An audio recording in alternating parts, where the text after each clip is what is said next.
5,000 ರೂಪಾಯಿ ತುಪ್ಪ. Hello everyone, welcome to my YouTube channel. ಹಾಲಲ್ಲಾದರೂ ಹಾಕು, ನೀರಲ್ಲಾದರೂ ಹಾಕು, ರಾಘವೇಂದ್ರ. ಇಂಡಿಯಾದಿಂದ ನನಗೆ ಜರ್ಮನಿಗೆ ಪಾರ್ಸಲ್ ಬಂದಿದೆ. ನಮ್ಮ ಮನೆಯವರು ನನಗೆ ಪಾರ್ಸಲ್ ಮಾಡಿದ್ದಾರೆ. ಏನೇನಿದೆ ಅಂತ ಅನ್ಬಾಕ್ಸ್ ಮಾಡೋಣ ಬನ್ನಿ. ಈ ವಿಡಿಯೋ ನೋಡ್ತಿರೋರ್ಗೆ ತುಂಬಾ ಡೌಟ್ಸ್ ಇರುತ್ತೆ. ಏನು ಅಂತ ಅಂದ್ರೆ, ನಾನು ಇಂಡಿಯಾ ಟು ಜರ್ಮನಿ ಹೇಗ್ ತರಿಸ್ದೆ ಈ ಪಾರ್ಸಲ್ನ, ಮತ್ತೆ ಯಾವ್ದು ಥ್ರೂ ಕಳ್ಸಿದ್ದಾರೆ ನಮ್ಮ ಮನೆಯವರು, ಮತ್ತೆ ಎಷ್ಟು ದುಡ್ಡಾಯ್ತು, ಅವ್ರು ಡೈರೆಕ್ಟ್ ಆಗಿ ಮನೆಗೆ ತಂದ್ಕೊಡ್ತಾರ ಏನು ಅಂತ ತುಂಬಾ ಕ್ವಶನ್ಸ್ ಇರುತ್ತೆ. ಈ ಎಲ್ಲಾ ಕ್ವಶನ್ಸ್ಗೂ ನಾನು ಈ ವಿಡಿಯೋ ಕೊನೆಯಲ್ಲಿ ಉತ್ತರನ ಕೊಡ್ತೀನಿ. ಅದಕ್ಕೆ ಈ ವಿಡಿಯೋನ ಪೂರ್ತಿ ನೋಡಿ. ಸೊ ನಾನೇನಪ್ಪ ಮಂಡು ತುಂಬಿದಾರಲ್ಲ ಏನು ಕತೆ ಅಂತ ಅನ್ಕೊಂಡೆ. ಇದು ತುಪ್ಪ ಮತ್ತೆ ನಾನು ಅಲೋವೆರಾ ಜೆಲ್ನ ತರಿಸಿದ್ದೆ, ಬೇಕು ಅಂತ ಹೇಳಿದ್ದೆ. ಅದಕ್ಕೆ ಈ ತರ ಪ್ಯಾಕಿಂಗ್ ಮಾಡಿದ್ದಾರೆ. ಇಂಡಿಯಾದಿಂದ ಜರ್ಮನಿ ಕಳ್ಸಕ್ಕೆ ಇವೆರಡರಿಂದ 4,000 ರೂಪಾಯಿ ಆಯ್ತಂತೆ, ಬರೀ ಇವೆರಡರಿಂದ. ಇದರಲ್ಲಿ 18 kg ಇದೆ. ಇದಕ್ಕೆ ಅಷ್ಟು ದುಡ್ಡಾಯ್ತೋ ಇಲ್ವೋ, ಇದಕ್ಕೆ ಸ್ವಲ್ಪನೇ ಆಗಿದೆ, ಬಟ್ ಇದಕ್ಕೆ 4,000 ರೂಪಾಯಿ ಆಗಿದೆ. ಮತ್ತೆ ಇನ್ನೊಂದೇನು ಅಂತಂದ್ರೆ, ಜರ್ಮನಿಗೆ ಬಂದ್ಮೇಲೆ ಇದ್ರ ಮೇಲೆ ತಿರ್ಗಾ ಟ್ಯಾಕ್ಸ್ ಬಿದ್ದಿದೆ. ಏನಿದೆ ಅಂತ ನೋಡಾಯ್ತು. ಇವಾಗ ಇದ್ರಲ್ಲಿ ಏನಿದೆ ಅಂತ ನೋಡೋಣ ಬನ್ನಿ.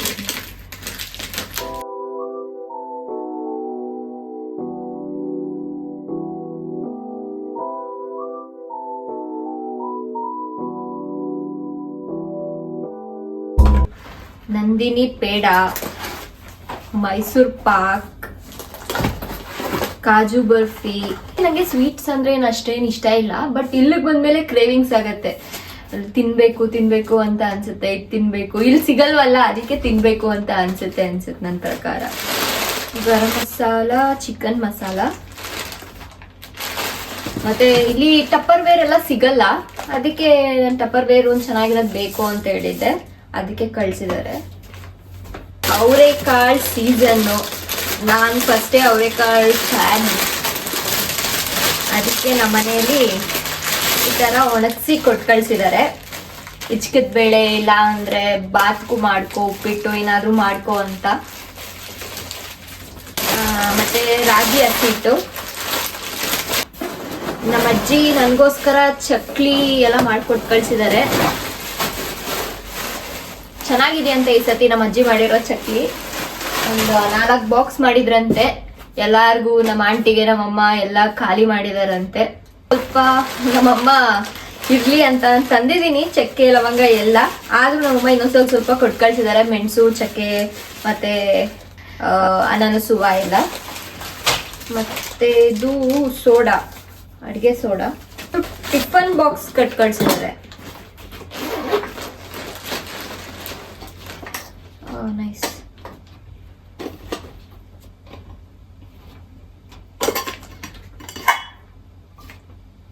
ನಾನು ಸೂಜಿ ದಾರ ಬೇಕು ಅಂತ ಹೇಳಿದ್ದೆ, ಸೂಜಿ ದಾರ ಕೊಟ್ಟು ಕಳಿಸಿದ್ದಾರೆ.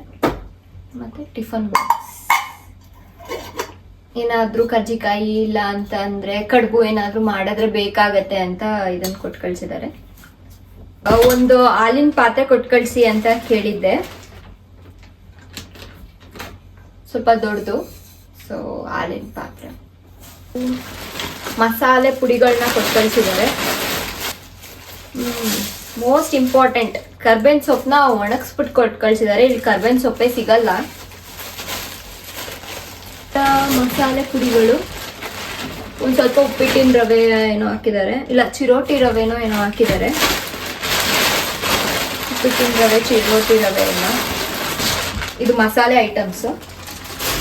ಖಾರದ ಪುಡಿ, ಮಟನ್ ಸಾರು ಪುಡಿ, ಮತ್ತೆ ಬೇಳೆ ಸಾರು ಪುಡಿ, ಮತ್ತೆ ಒಂಚೂರು ವಾಂಗಿಬಾತ್ ಪುಡಿ ಎಲ್ಲ ಹಾಕಿದ್ದಾರೆ. ಜೀರಿಗೆ, ಥರ ವರ್ಕ್ ಎಲ್ಲ ಇತ್ತು. ಸೊ ಇದು ನನ್ನ ಮಾಸ್ಟರ್ಸ್ಗೆ. ಅದಾದ್ಮೇಲೆ ನನಗೆ ಅಯ್ಯಂಗಾರ್ ಪುಳಿಯೋಗರೆ ಪ್ಯಾಕೆಟ್ ತುಂಬಾ ಇಷ್ಟ. ನನಗೆ ಚಿಕ್ಕ ವಯಸ್ಸಿಂದ ಅದು ಪುಳಿಯೋಗರೆ ಸಖತ್ ಇಷ್ಟ ಆಗುತ್ತೆ. ಮನೇಲೇ ನಮ್ಮಮ್ಮ ಪುಳಿಯೋಗರೆ ಮಾಡ್ತಾರೆ ಗೊಜ್ಜು, ಬಟ್ ನಂಗೆ ಇದು ಒಂಥರ ಡಿಫ್ರೆಂಟ್ ಟೇಸ್ಟ್ ಅನ್ಸುತ್ತೆ. ಅದಕ್ಕೆ ನನಗೆ ಇದು ಸಖತ್ ಇಷ್ಟ, ಅದಕ್ಕೆ ತರಿಸ್ಕೊಂಡಿದ್ದೀನಿ. ಆಮೇಲೆ ಬಾದಾಮಿ ಮಿಲ್ಕ್ ಪೌಡರ್, ಬಾದಾಮಿ ಹಾಲು ಕುಡಿಯೋಣ ಅಂತ ಇದ್ದಾರೆ. ಅದು ಇದಾಗ್ಬಿಟ್ಟಿದೆ, ಪುಡಿ ಆಗ್ಬಿಟ್ಟಿದೆ. ಇದು ಚಕ್ಲಿ. ಆಮೇಲೆ ಸ್ವಲ್ಪ ಬಟ್ಟೆ, ಹಬ್ಬಕ್ಕೆ ಬಟ್ಟೆ ಕೊಟ್ಟು ಕಳ್ಸಿದ್ದಾರೆ. ನನಗೆ ಸಖತ್ ಇಷ್ಟ ಈ ಫ್ರಾಕ್, ಸೊ ಅದಕ್ಕೆ ಕೊಟ್ಟು ಕಳಿಸಿ ಅಂತ ಹೇಳಿದ್ದೆ, ಕೊಟ್ಟು ಕಳಿಸಿದ್ದಾರೆ.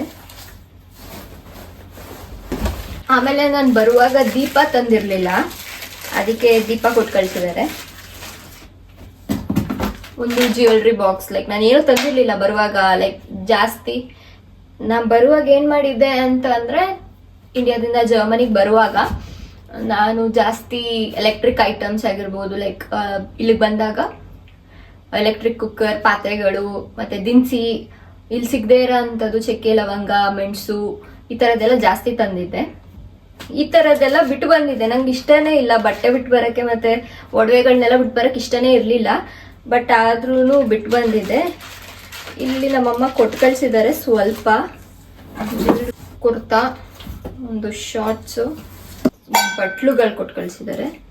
ನಾನು ಚಿಕ್ಕದು ತಗೊಂಡ್ ಬಂದಿದ್ದೆ, ಸೊ ಇವಾಗ ದೊಡ್ಡದು ಬೇಕಿತ್ತು ನನಗೆ. ಇಲ್ಲೆಲ್ಲ ಟಾಟಿಲಾ ಅದೆಲ್ಲ ತುಂಬ ದೊಡ್ಡದು ಇರುತ್ತೆ, ಅದನ್ನ ಬೇಯಿಸೋಕ್ಕೆ. ಮತ್ತೆ ದೋಸೆ ಏನಾದ್ರು ಮಾಡಿದ್ರೆ ಇದು ಚೆನ್ನಾಗಿದೆ. ಆಮೇಲೆ ಬಟ್ಲುಗಳು ಕೊಟ್ಟು ಕಳಿಸಿದ್ದಾರೆ. ಎಕ್ಸ್ಟೆನ್ಷನ್ ಬೋರ್ಡ್ ಕೇಳಿದೆ. ಇಲ್ಲಿ ಎಕ್ಸ್ಟೆನ್ಷನ್ ಬೋರ್ಡ್ ತುಂಬ ಇಂಪಾರ್ಟೆಂಟು. ಒಂದು ನನಗೊಂದು, ಇನ್ನೊಂದು ನನ್ನ ಫ್ರೆಂಡ್ಗೊಂದು ತರಿಸಿದ್ದೆ ಅಷ್ಟೇ.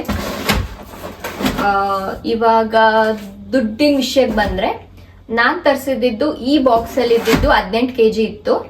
ಇದಕ್ಕೆ ಹತ್ತತ್ರ 10,000 ಆಯಿತು. ಮತ್ತು ನಾನು ಇನ್ನೊಂದು ತರಿಸಿದ್ದು ಅದ್ರಲ್ಲಿ ತುಪ್ಪ ಮತ್ತು ಅಲೋವೆರಾ ಜೆಲ್ ಇತ್ತಲ್ಲ, ಅದು 4,000 ಸಮಥಿಂಗ್ ಆಯಿತು. ಟೋಟಲಿ ನನಗೆ 14,500 ಅಷ್ಟು ಇಂಡಿಯಾದಲ್ಲಿ ಕಟ್ಟಿದ್ದು ಅವರು. ಇಲ್ಲಿಗೆ ಬಂದ ಮೇಲೆ ಟ್ಯಾಕ್ಸ್ ಆಗಿದ್ದು ನನಗೆ ಚಿಕ್ಕ ತುಪ್ಪ ಮತ್ತು ಅಲೋವೆರಾ ಜೆಲ್ಗೆ ನನಗೆ 15 euros ಆಯಿತು. ಈ ಪಾರ್ಸಲ್ಗೆ ನನಗೆ 32 euros ಟ್ಯಾಕ್ಸ್ ಬಿತ್ತು. ತುಂಬಾನೇ ಟ್ಯಾಕ್ಸ್ ಬಿದ್ದಿದೆ. ಆಗ್ತಿರೋದು ಇಂಡಿಯನ್ ಪೋಸ್ಟ್ ಅಲ್ಲಿ. ಸೊ ಟ್ಯಾಕ್ಸ್ ಬೀಳುತ್ತೆ ಅಂತ ಹೇಳಿದ್ರು ನನಗೆ. ಸೊ ಹಾಗೇನೆ 30 euros ಇಂದ ಟ್ಯಾಕ್ಸ್ ಬೀಳುತ್ತೆ, 30 euros ಇಂದ 70 euros ಒಳಗೆ ಟ್ಯಾಕ್ಸ್ ಬೀಳುತ್ತೆ ಅಂತ ಹೇಳಿದ್ರು. ಸೊ ನನ್ನ ಹತ್ರ 50 euros ಟ್ಯಾಕ್ಸ್ ಬಿದ್ದಿದೆ. ಪರವಾಗಿಲ್ಲ. ಬಟ್ ನನಗೇನೇನು ಎಸೆನ್ಷಿಯಲ್ ಇದೆ ಅದನ್ನೆಲ್ಲ ಕೊಟ್ಟು ಕಳಿಸಿದ್ದಾರೆ. ಬಟ್ ಇಂಡಿಯಾದಿಂದ ಜರ್ಮನಿಗೆ ಕೊಟ್ಟು ಕಳಿಸ್ಬೇಕಾದ್ರೆ ಎಲ್ಲ ಕನ್ಫ್ಯೂಷನ್ಸ್ ಇರುತ್ತೆ. ಇನ್ನ ಇಂಪಾರ್ಟೆಂಟ್ ಆಗಿ ಮಜ್ಜಿಗೆ ಮೆಣಸಿನ್ಕಾಯಿ ಆಗಿರ್ಬೋದು, ಉಪ್ಪಿನಕಾಯಿ ಆಗಿರ್ಬೋದು, ಈ ಥರದನ್ನೆಲ್ಲ ಮಿಸ್ ಆಗಿದೆ. ಮತ್ತೆ ಎಳ್ಳು ಬೆಲ್ಲ ಮೇನ್ ಆಗಿ ನಮ್ಮಮ್ಮ ಕೊಟ್ಟು ಕಳಿಸಿದ್ದಾರೆ. ಬಟ್ ಕೊಬ್ಬರಿ ತಗೊಂಬರಂಗಿಲ್ಲ ಅಂತ ಅಲ್ಲಿ ಪಾರ್ಸಲ್ ಆಗ್ಲಿಲ್ಲ, ಅವ್ರು ಪ್ಯಾಕ್ ಮಾಡ್ಲಿಲ್ವಂತೆ. ಎಷ್ಟು ದಿನ ತಗೊಂತು ಇದು ಬರಕ್ಕೆ ಅಂತ ಅಂದ್ರೆ ಒಂದು ವಾರನೂ ಇಲ್ಲ. ಆಕ್ಚುಲಿ ಶನಿವಾರ ಬರಬೇಕಿತ್ತು ನನಗೆ. ಇವತ್ತು ಸೋಮವಾರ, ಶನಿವಾರ ಬರಬೇಕಿತ್ತು. ನಾನು ಮನೇಲಿ ಇರಲಿಲ್ಲ ಅಂತ ಪಾರ್ಸಲ್ ವಾಪಸ್ ಹೋಗಿತ್ತು. ತಿರ್ಗಾ ಮಂಡೇ ಬಂದು ತಂದ್ಕೊಟ್ರು. ಜಸ್ಟ್ ಇನ್ 4 to 5 days ಅಲ್ಲಿ ಬರುತ್ತೆ, ಏನಿಲ್ಲ. ನಿಮಗೆ ಇಲ್ಲೇನು ಸಿಗಲ್ಲ ಅಂತ ಇರುತ್ತೆ, ಅದನ್ನ ಮಾತ್ರ ತರಿಸ್ಕೊಂಡ್ರೆ ಒಳ್ಳೇದು. ನಾನು ಅದೇ ಥರ ಅಂದ್ಕೊಂಡೆ ತರಿಸಿದ್ದು. ತುಪ್ಪ ಒಂದರಲ್ಲಿ ಪೆಟ್ಬಿತ್ತು ನನಗೆ ಅಷ್ಟೇ. ಅದು ಬಿಟ್ಟರೆ ಇಟ್ ವಾಸ್ ಲೈಕ್ ಗುಡ್. ಮನೆಯಿಂದ ತರಿಸಿರೋ ಎಲ್ಲ ಪಾರ್ಸಲ್ ಬಂದಿದೆ. ಖುಷಿ ಆಗ್ತಿದೆ, ಅನ್ಬಾಕ್ಸ್ ಮಾಡೋಕೆ ಏನೋ ಒಂಥರ ಖುಷಿ. ಇಲ್ಲಿಗೆ ಈ ವಿಡಿಯೋನ ಎಂಡ್ ಮಾಡ್ತಿದ್ದೀನಿ. ಈ ವಿಡಿಯೋ ನಿಮ್ಗೆ ಇಷ್ಟ ಆದರೆ ಲೈಕ್, ಶೇರ್ ಮತ್ತು ನನ್ನ ಸಪೋರ್ಟ್ ಮಾಡೋದನ್ನ ಮರಿಬೇಡಿ. ಬಾಯ್.